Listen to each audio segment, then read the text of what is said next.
Yeah, good morning, everyone. Welcome to the today's session of Java programming. See, last class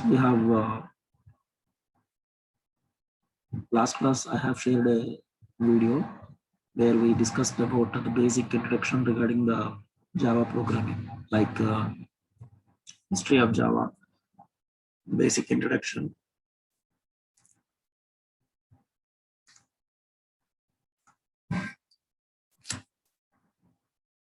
and what are the basic features of Java. Okay, so all these things we have discussed. But in this session, we try to discuss the actual syllabus of JNTUK.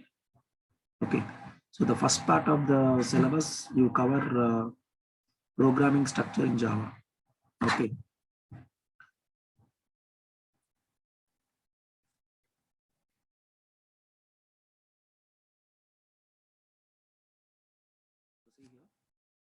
These are the contents we are going to cover in this session.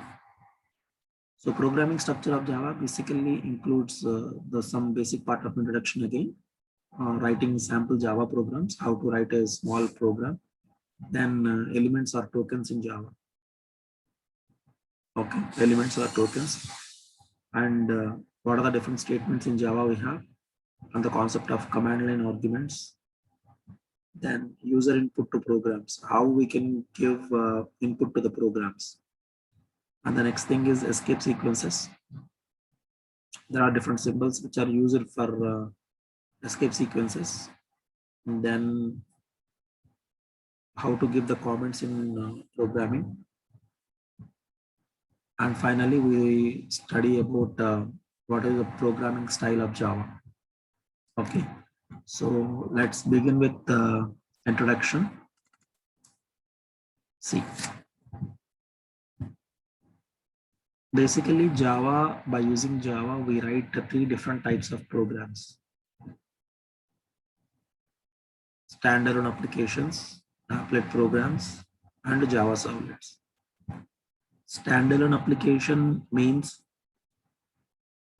a small application which runs in a desktop computer, which will serve a specific purpose.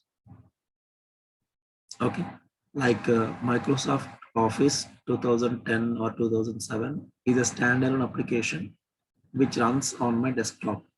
By using that Microsoft Office application, I try to write the documents, prepare a PPT, then make use of Excel sheet, all these things. So it's a standalone application. That means it doesn't require an internet to run.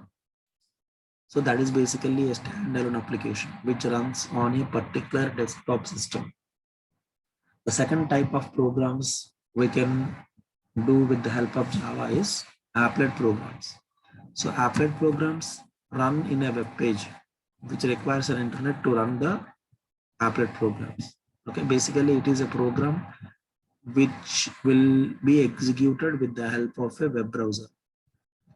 For example, online exam, whatever you are writing, JNTU Kakinada online exam. So it is a small application program which requires a browser to execute that program, isn't it? So when you go to take the exam of a online exam in JNTU Kakinada, so you will be required to type a IP address in the address bar. Okay, you have to open Internet Explorer, then type the address, type the IP address in the address bar. Okay, 192.168. something like this. Then a login page will be displayed for you. There you need to type your username and password. After that, might you have seen some Java symbol is displayed. Some people may get this, or otherwise if the internet is fast, then they will get directly, the page will be loaded. So that is a kind of an applet program, right? And the next thing is Java servlets. Java servlets, basically the programs which are written to execute on the server side, not on the client side. Okay. So Java servlets. For this, again, Java will be used. So there is another concept called the JSP, Java servlets, all these things, which are the programs executed on servers. Okay. So these are the three different types of programs we can do with the help of a Java programming.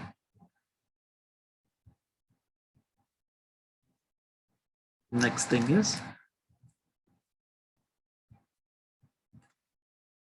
okay, how can we write a sample Java program?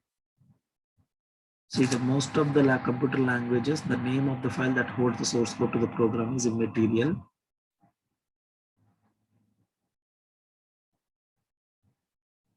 Okay, that means what is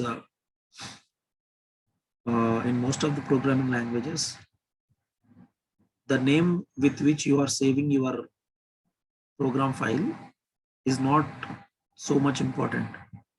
But here in Java, it plays an important role because the name of the program must be with the same name as a class name. Okay, Java, when you open the Java, when you start writing the Java program, the first and foremost thing you write is class, and then followed by the name of the class. Then after that, you will write the main program inside that and everything. So while saving the program, while saving that file, you need to give the name of the class, what you have written in the class. Okay, so that is the point here, very important. The name of the source file. That means whatever the name you are giving to save that file is as much as important as writing a program. Okay, so that is the point here you need to observe. And the third next point we have given by the convention, the name of the main class should match with the name of the file that holds the program. So that is the point here discussed. The name of the main class, that means in which you are writing the main program, that should match with the name of the file that holds the program. Okay. Next, you should make sure that the capitalization of the file name matches the class name, because Java is a case sensitive. Java is a case sensitive language. So capital letters and small letters obviously matters here. So you need to make sure that these capital letters should be reflecting same as that of class name while we are saving the program. Hope you understood this point. Okay.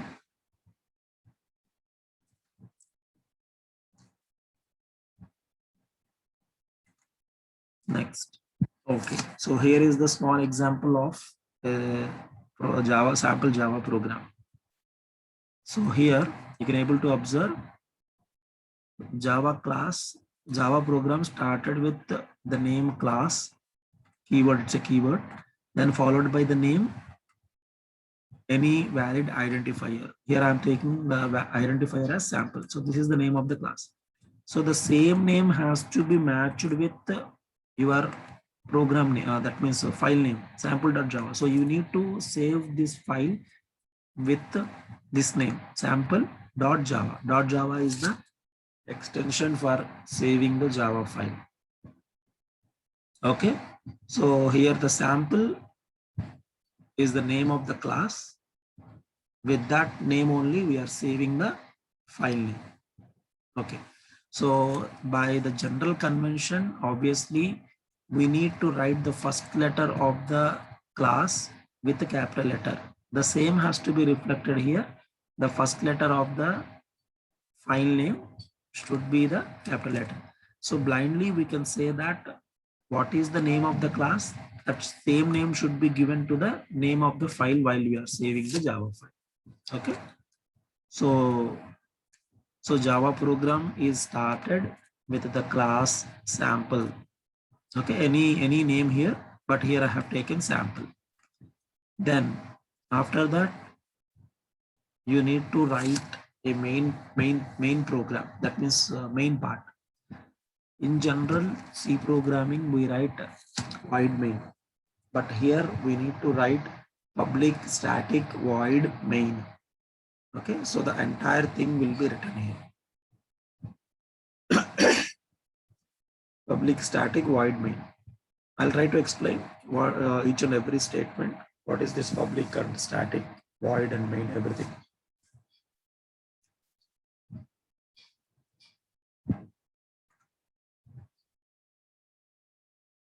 Right. So basically we write the main program as public static void main.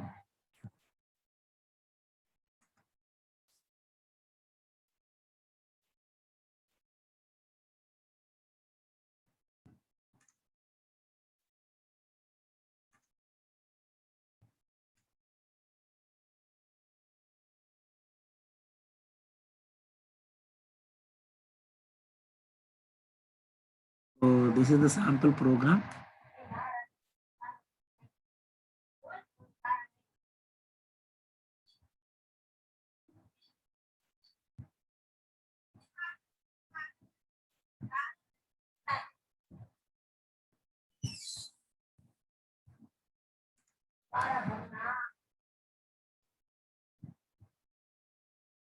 So here is the sample program.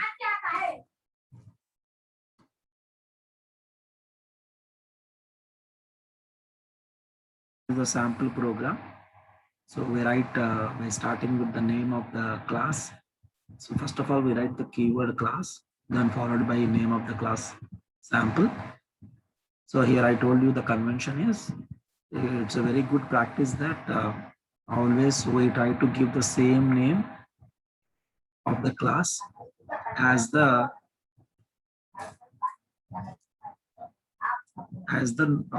file you are saving.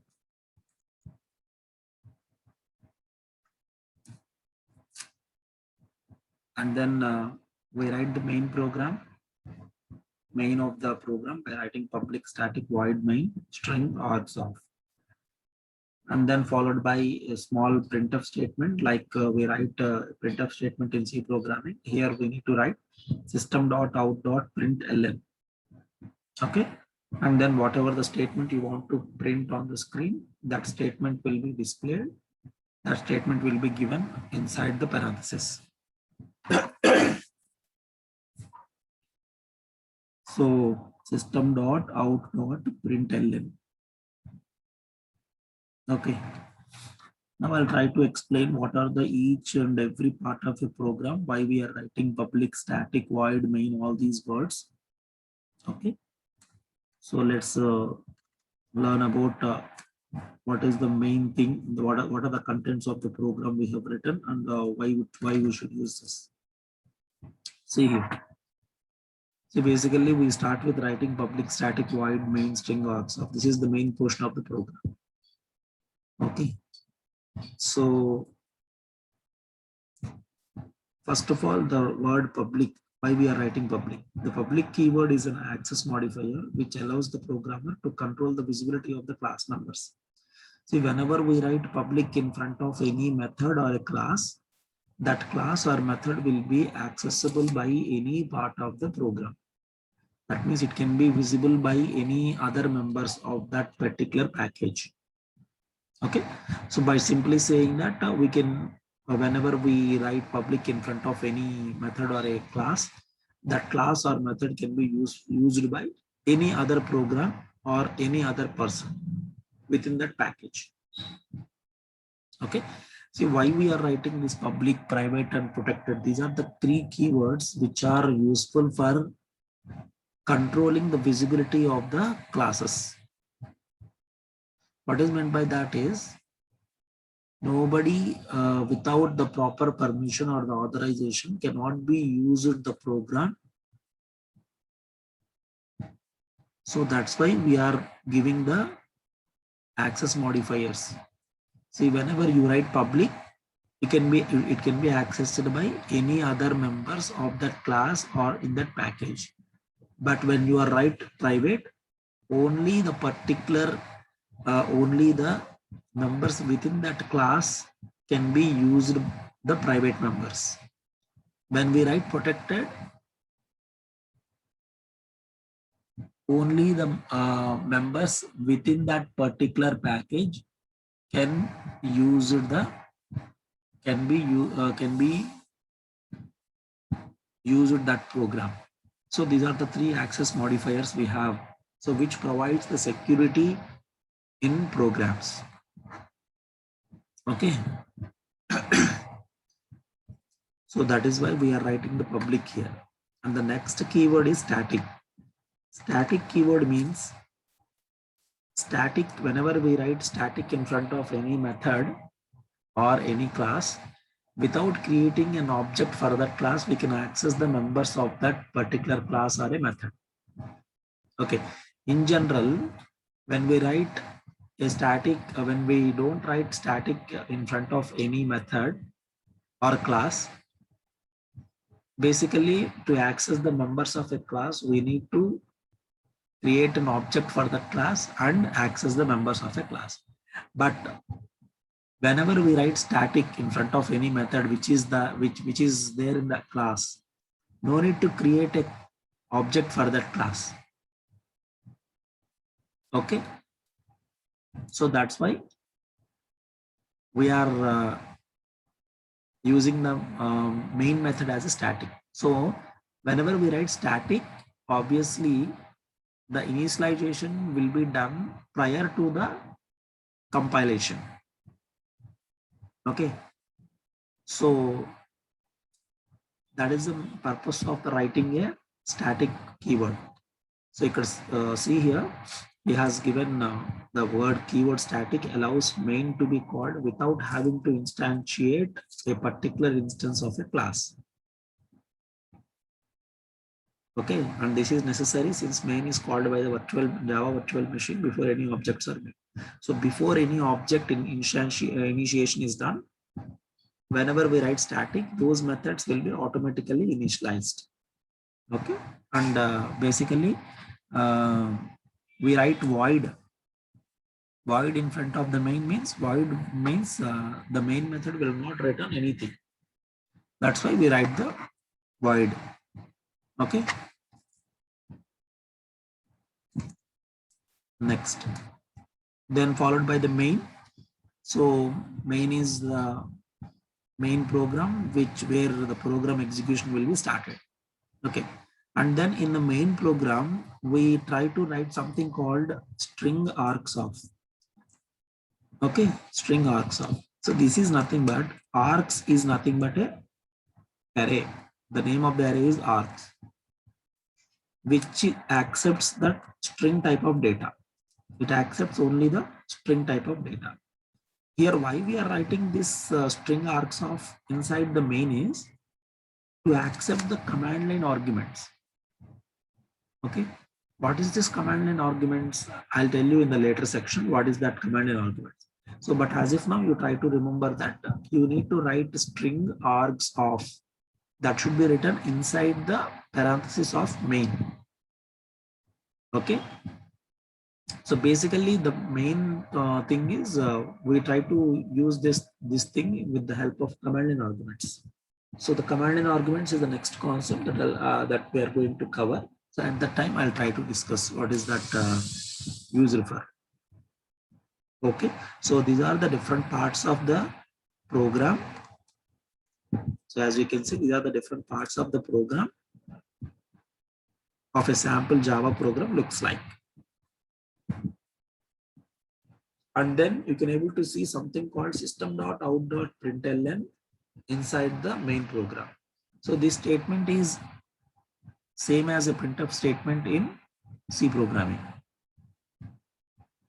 In C programming, we write printf, and in the parenthesis, we try to give the string, whatever the string you want to print on the screen. Here, you need to write system.out.println. See, println is basically the method which is used to print something on the screen.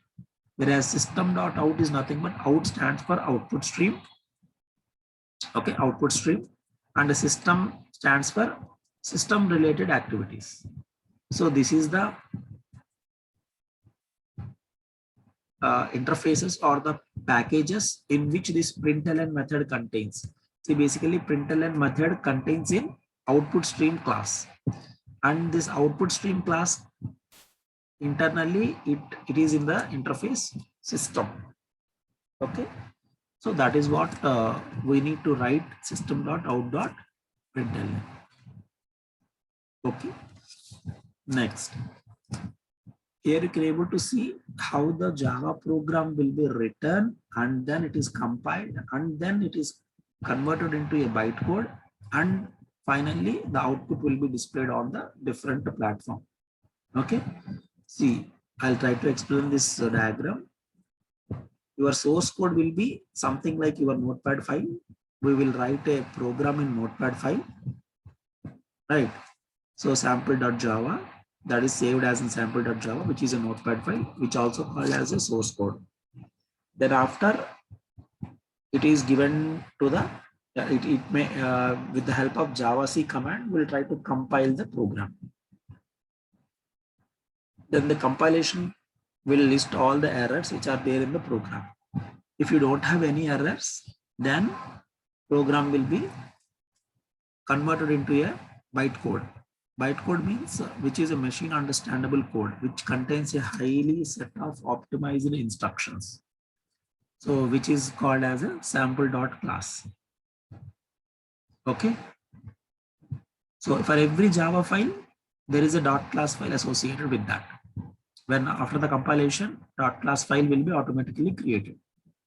So what is the .class file contains is bytecode. Bytecode means zeros and ones, which is a highly set of optimized instructions, which can be only understandable by the Java virtual machine. Okay, then what is this Java virtual machine is? It is a program or it is a software element which tries to interpret each and every statement of the Java program and display the result. This JVM will be different for different operating system. So, but here we need to understand is JVM plays a main role for executing your program. As you can see in the diagram, for Windows operating system, there is a JVM. For Unix operating system, there is a special JVM. Mac OS, there is a separate JVM, and mobile OS, there is a separate JVM. So these JVMs will be installed in each and every hardware. So the JVM will be responsible for creating an output file. Okay, output will be created with the help of this JVM file. So I hope you understood the program, what are the stages of the program. Okay, so when we write a program in notepad file, that will be passed to the compiler, then compiler will list out the errors. If you don't have any errors, then it will be given, then it will be passed as a bytecode information, which is a sample.class. Okay, .class file. Then it will be given to the JVM of different platforms. So JVM will be responsible for creating an output and displaying on the result, right? Okay, now to compile the program, Java program, we need to write a command javac sample.java. Okay, sample.java is the name of the program. .java will be an extension. Similarly, so I told you that whenever the compilation is done, a sample, that .class file will be created. Okay, which contains the bytecode version of the program. Okay, what is the bytecode? It is a highly optimized set of instructions which can be understandable only by the particular hardware, right? Next, after the compilation, when you want to run the program, you have to write Java, command Java space name of the program. So here you can take sample as the name of the program. Okay, so whenever this command is executed, automatically the output will be displayed. So I'll try to show some execution will be done. We take a notepad.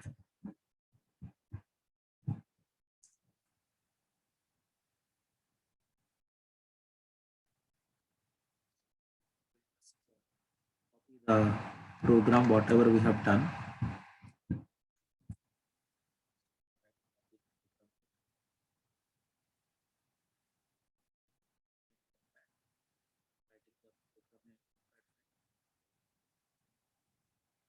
So as you can see, I am writing the same thing here. File, save as.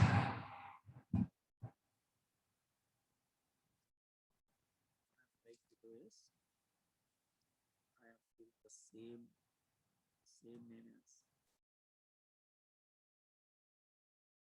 last name, sample dot. Here, the point you need to follow is you need to give this in the inverted commas, because when you give this in a inverted commas, automatically this is saved as Java file. Otherwise, it is saved as text file. Why it is saved as text file is in the below section there is a text document. By default, it will be like text document. So whenever you try to give only sample.java,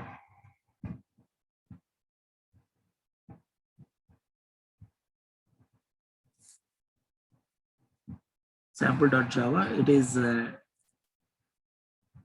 storing it as a text file. So you try to give this in a inverted commas and save it in the desktop.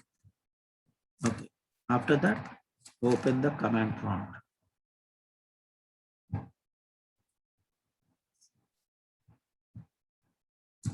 Command prompt. So you want to check whether you have Java installed in your computer or not, you type just Java C.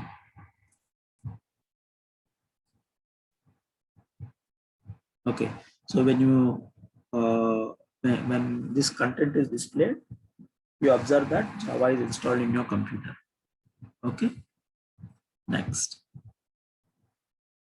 See, actually, my program is saved in the desktop. So I need to go for desktop here. Otherwise, let me.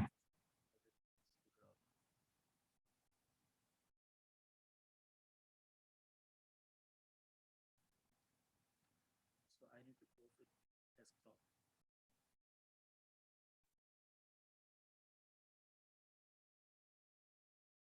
CD command is there for going to the desktop.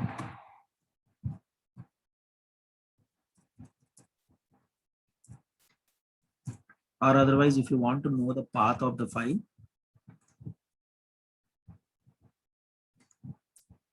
you just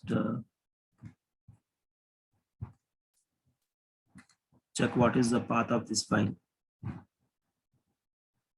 When you go to properties, you have the location mentioned here. So copy this location and then open the command prompt, then cd space, copy here.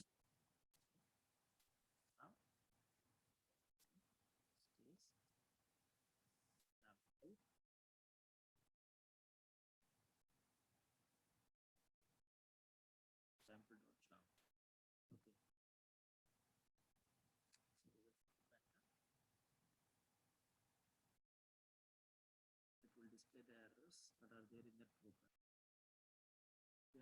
If you don't have any errors, it will simply execute.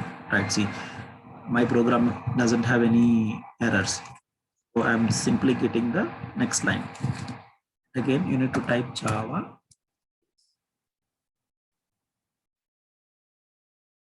Sample.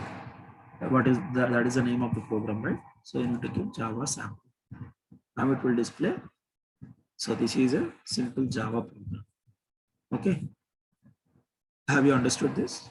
So this is how we need to write a Java program. Okay. Compilation and execution of the Java program. That's what I have shown. Right? Now, okay. So there ends the point here. Next, again, we'll go back to the next section. Right. So might you have understood what are the different stages of a program, okay, and how it is compiled and how it is executed. So what is the command for execution and what is the command for compiling and executing the program. And next we'll see the next concept is elements or tokens in Java programs. Okay, let's see what is this. See, tokens or elements. That means basically we write a program with some different elements. అంటే మనం programme రాసే మొత్తం programme లో మనకి చాలా elements ఉంటాయి. Elements అంటే will write keywords, will give the names of the classes, will write the methods, names of the methods, then we use variables. Okay, we use different operators, we write some comments. So all these things we write in a program. So nothing but elements or tokens are nothing but the parts of the different elements of the program. అంటే మనం programme లో ఏమేమి elements రాస్తామో వాటిని మనం tokens అని చెప్పి అంటాం అన్నమాట. Okay, so as you can see, tokens in Java are some different types: white spaces, identifiers, literals, comments, operators, separators, and keywords. So these are all the different tokens that are available in Java. Okay, so let's try to understand what are each and every point here is. White spaces. What is meant by white spaces is in writing a Java program, we follow special indentation rules. Okay, so in Java, white space is a space, tab, or a new line. So మనం programme రాసేటప్పుడు will try to declare the variables like ఇంట్ space ఏ అని రాస్తాము. ఇంట్కిను ఏకి మధ్య space ఇస్తాము. ఎందుకు ఇస్తాము? Because when you don't give the space here, it will treat the entire thing as a single unit and it doesn't make any sense. Okay, so whenever we write int space a, then it will understand that a is a variable which can store integer type of data, isn't it? Okay, their space is a very, very important role. ఒకవేళ అక్కడ మనం space రాయకపోతే it doesn't make any sense here. Okay, so that's why అక్కడ space అనేది ఖచ్చితంగా మనం ఇవ్వాలి. అవునా కదా? సో స్పేస్ అనేది కూడా one of the major element of the program. అలాగే we use tab. Tab means you will get 5 spaces. Similarly, we use new line. New line means /n will be used to get the new line. Okay, so these are all the different things we'll write in a program whenever it is required. Next, identifiers. Identifiers means the identifiers are the names of the things such as classes, variables, and methods. Identifier అంటే మనం classes కి పెట్టే పేర్లు, variables కి పెట్టే పేర్లు, అలాగే methods కి మనం ఇచ్చే నేమ్స్ అన్నమాట. Okay, so here names should be given with convention. అంటే దానికి కొన్ని రూల్స్ ఉంటాయి, మనం ఎలా పడితే అలా పేరు పెట్టుకోము. Okay, whenever we try to write a name of the class or name of the variable or name of the method, we'll follow some certain rules. These names are nothing but called as an identifiers. Okay, through which we can identify the program, isn't it? Now, what are the rules for defining these identifiers? Okay, I'll just make some points which is already I have given in the material. So the starting letter of a identifier should be an alphabet or an underscore or a dollar symbol. Here we can use dollar symbol. మనం ఇక్కడ dollar symbol use చేసుకోవచ్చు, under score, dollar symbol and letters. Okay, special symbols లో under score and dollar తప్ప మిగతా ఏ symbols మనం వాడకూడదు. Right, so that is the thing here.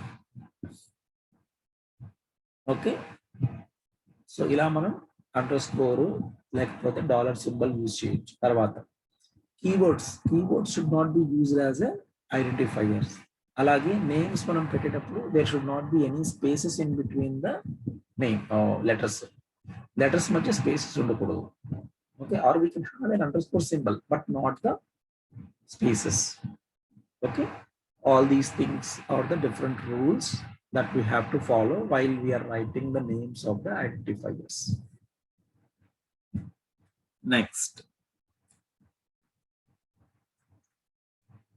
see, here are some of the examples we have given. See here, average temperature, AVG TMP. ఇది రాసుకోవచ్చు. Capital letters ఉండొచ్చు, small letters ఉండొచ్చు, no tension. Okay, no problem. Then we have write a other identifier called count, COUNT, count, which is all of the small letters. This can also be done. ఇక్కడ చూడండి, A4 అని రాశాను. This is also a valid. Number can be allowed but not at the starting position. Number allow చేయొచ్చు కానీ starting position లో కాదు. 4 తర్వాత రాసుకోవచ్చు. సో A4 అని రాయొచ్చు. తర్వాత $test. So dollar symbol or underscore symbol can be used at the beginning also. So we can use like $test. Underscore ఇక్కడ మధ్యలో రాశాడు. So this can also be done. This is okay. Okay. Next, here see here, invalid identifiers. ఇలా రాయకూడదు. Number 2 count అని రాశాడు. So 2 అనేది number. It should not be there in the first position. Okay, so always the first letter will be an alphabet or an underscore or a dollar symbol. Okay, next, high temperature. High key nu temperature ki madhya minus pettadu. Okay, so high temperature anedi minus symbol is not allowed. Similarly, not okay. Slash pettadu ikkada. Slash is not allowed. Okay, so these are all the invalid identifiers. Right? So hope you understood what is an identifier. Next thing is literals. Literals means what? Literals in Java is a constant value that is allowed for writing. Okay, suppose integer values. When you talk about integer values, we write 100. 100 is an integer value. When you talk about floating point numbers, obviously we write dot in between the number 98.6. So point here is used as a representing the floating point number. Next, when you want to represent a character, that is enclosed between the single quotation. When you want to represent a string, it is enclosed between the double quotation. So it is a values that are allowed for the data types. మనం data types కి ఇచ్చే values ఏవైతే ఉన్నాయో ఆ values నే మనం literals అని చెప్పి అంటాం. Okay, so the definition has given clearly that a constant value in Java is created by using a literal representation. Right. So that is what we call it as a literals. Next thing.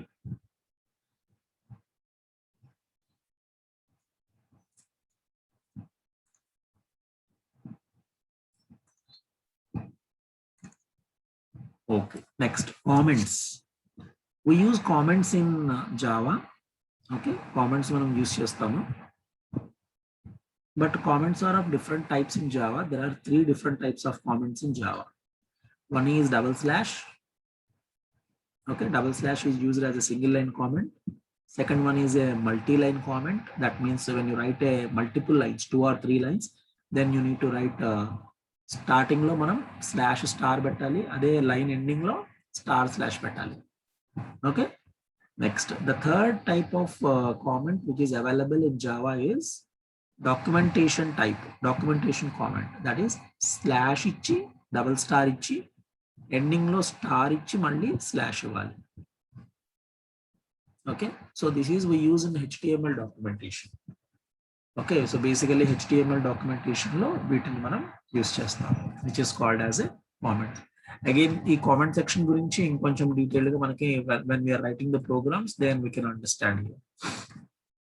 Next, operators. So there are different types of operators in Java. Logical operators, arithmetic operators, assignment operators, okay, ternary operator, relational operators, all these operators are there. Totally we have 37 operators in Java, right? So which can be helpful for writing our programs, our logic and everything. Okay, so these operators are, the working of these operators are same as of the working of operators in C language. Nothing difference here. Okay, now next. Once again, I'll try to do some programs in operators in the later sections. Next, separators. Separators కూడా మనం tokens అని చెప్పంటాం. సరే ఏంటి అసలు ఈ separators అంటే ఏంటంటే చూద్దాం. The separator means what? Which separates the values. Okay. When you write int a comma b, you will separate a comma b with a comma. Why we are separating int a comma b ni comma తో ఎందుకు separate చేస్తున్నాము అంటే because there are two variables which I require in my program, a and b, which is of both integer type. Okay, to separate these, a అనేది ఒక value, b అనేది ఒక value, ఈ రెండింటిని మనం separate చేయడం కోసం we are separating with a comma. So comma is used as a separator here. Similarly, class లో ఉన్న members ని యాక్సెస్ చేయాలంటే మనం dot యూజ్ చేస్తాం. So we use dot. Okay, so dot is in technical definition, dot is called as a period. So when you access the members of a class, dot will be used, right? So system dot out dot println. So we have used dot there to access the members of that class. Okay, so dot is used as a separator. Then brackets, square brackets use chestam. Square brackets ekkada use chestam manam arrays lo use chestam. So avi kuda separators annamata. Tarvata curly brackets we use some different situations, like when you want to open a block or a class start cheyadam anna lekapothe main program start cheyadaniki annitiki manam curly brackets use chestam. So curly brackets are used as a to define the scope of the variables. Okay, to define the to begin the block of a program. Alage parentheses are used for every method. Prati method ki manam parentheses use chestam. So parentheses lo manam whatever we want to write, we'll just pass the parameters or to pass the values. All these things we can do, right? So these are used as a parameters here. So these are all the different operators, separators, okay, and identifiers, comments. All these comes under tokens. And the last thing we have in elements or tokens is keywords. Java has some set of totally 50 keywords. Okay, all these are listed here.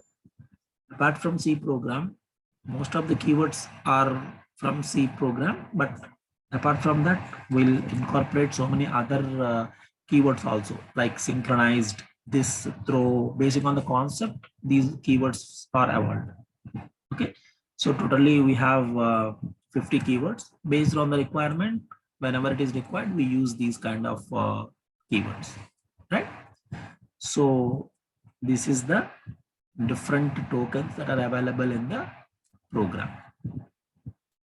Okay, so what are the concepts that we have covered today is introduction to the Java program, that is structure of a Java program, writing a sample Java program, elements or tokens in Java.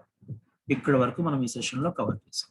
Okay, hope you all understood the concepts, and in the next class I'll try to give the details regarding the all these remaining contents, right?